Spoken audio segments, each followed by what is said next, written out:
Aisha radiallahu anha, she tells us that the Prophet ﷺ, the most beloved month of the year to fast for him was Sha'ban.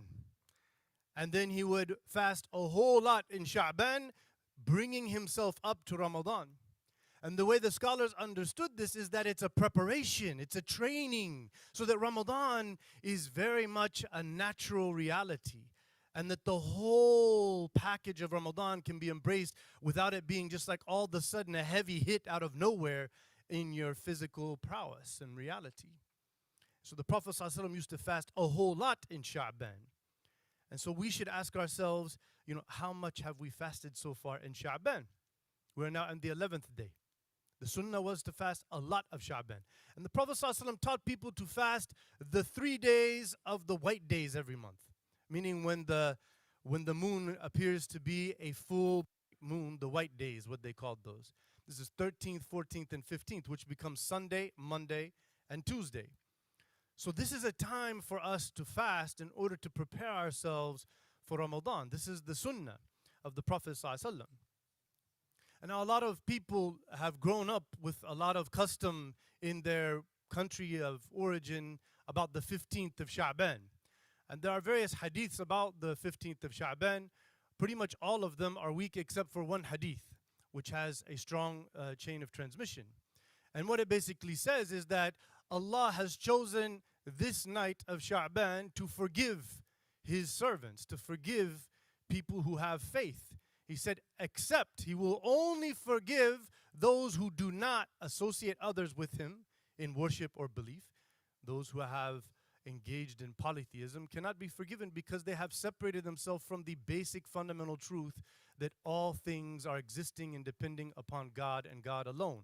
And so to direct yourself in devotion or to believe that the ultimate truth is in something other than God, we have lost our whole point in existence here. Or mushahin, people who carry malice or hostility or contempt for their fellow believers. Mushahin li akhihi.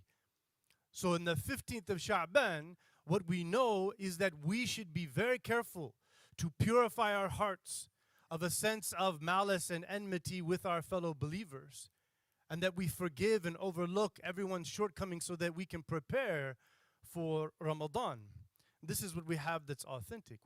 If somebody was to say, yeah, but I grew up and we always saw it, and it's on the calendar, it says, all of that means nothing in the face of evidence.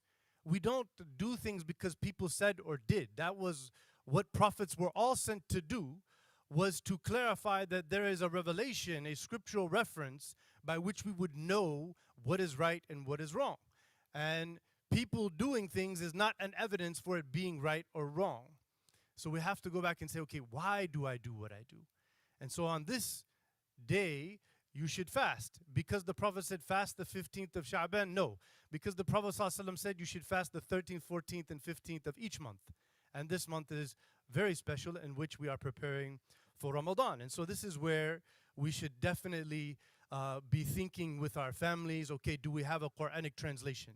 And I'm telling you, even if you come from an Arab background, if you have chosen to live in America, you need to have a relationship with your family, with your neighbors, in which you can communicate the core teachings of Islam, the message of Islam, in a way that they will receive it. So if you're reading about, if your knowledge of Islam is in a language that is not the language of the people you're speaking to, then we've gone astray from the prophetic model. As the Quran says, وَمَا أَرْسَلْنَا مِن رَسُولٍ إِلَّا بِلِسَانِ قَوْمِهِ لِيُبَيِّنَ لَهُمْ. We only send messengers speaking to their people in their tongue. And we are all now messengers to the people of America. And so it's important that we have a good Quran translation. And we'll send out, inshallah, on the message boards and put on the website. There's a few good Quran translations that have some solid commentary in them that I feel like right now is a time to start reading with the family 10, 15 minutes a day and reflecting, writing down any questions or notes. And then in Ramadan, make sure we spend an hour a day as a family to celebrate the value and the blessing of having this Quran, which is the basis of our eternal reality and the consequences that we face. As the Prophet ﷺ said, Al-Quran hujjatun laka aw alayka, that on the Day of Judgment, the Quran itself will be a witness either for you or against you. And so, how much you studied and lived by and communicated the Quran is how much the Quran will be a witness for us.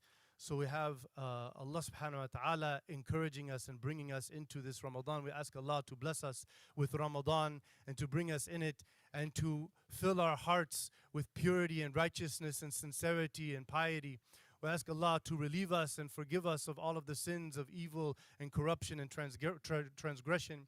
We ask Allah to bring the hearts of the believers together as families and as community, transcending the worldly shackles of tribalism and embracing the eternal truth of unity and faith and understanding from revelation and prophethood.